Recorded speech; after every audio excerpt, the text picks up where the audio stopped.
Some women have a sixth sense about these things, but I was not one of them. I thought I knew love, real love, until Noah came along. We met in high school, awkward and gangly, but somehow we clicked.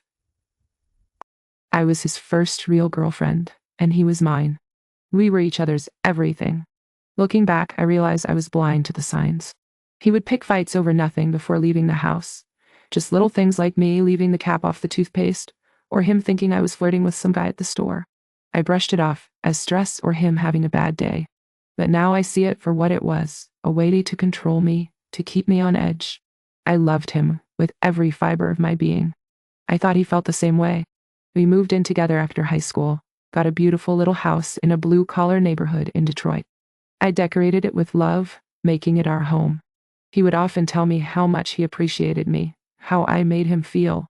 But sometimes, when he would take calls in another room and speak quietly, I felt a pang of doubt.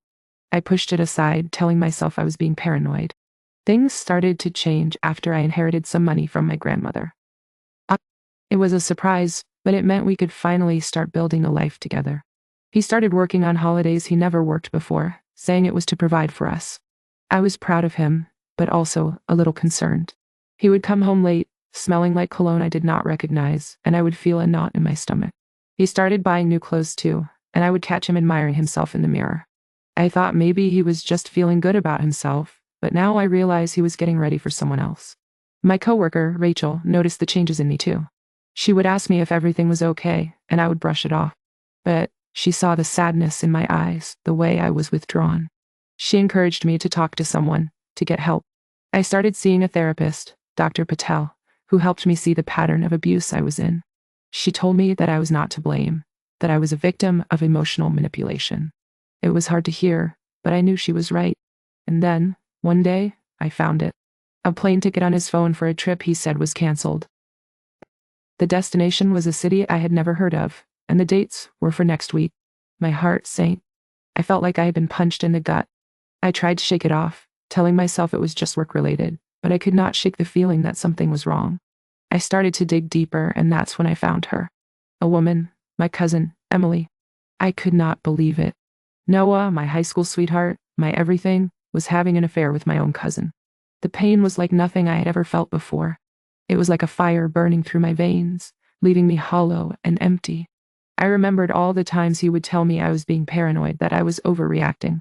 I remembered all the times I doubted myself, all the times I felt like I was not good enough. But now, I see it for what it was. A way to control me, to keep me from leaving. I am still trying to process it all, to be honest. I am still trying to come to terms with what he did, with what I allowed. But I am done. I am done being a victim. I am done being controlled. I am taking back my power, and I am starting with the truth. Noah and I need to talk. I can feel it in my bones.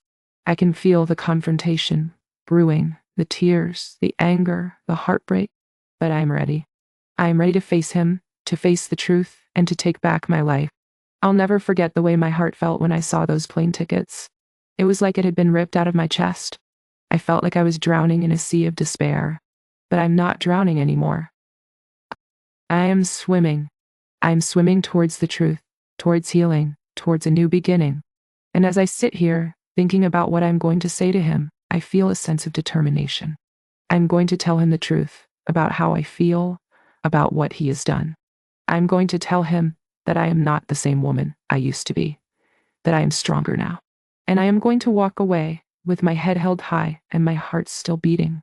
The question is, what's he going to say? Will he try to gaslight me, to make me doubt myself again? Or will he finally tell the truth? I do not know, but I am ready.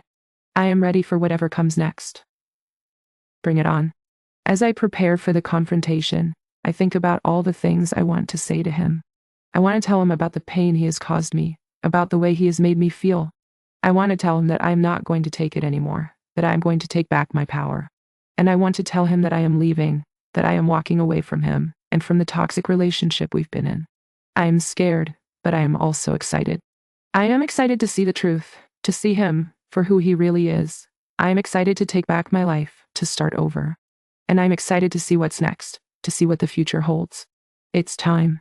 It's time for the truth. It is time for healing, and it is time for a new beginning. I am ready, Noah.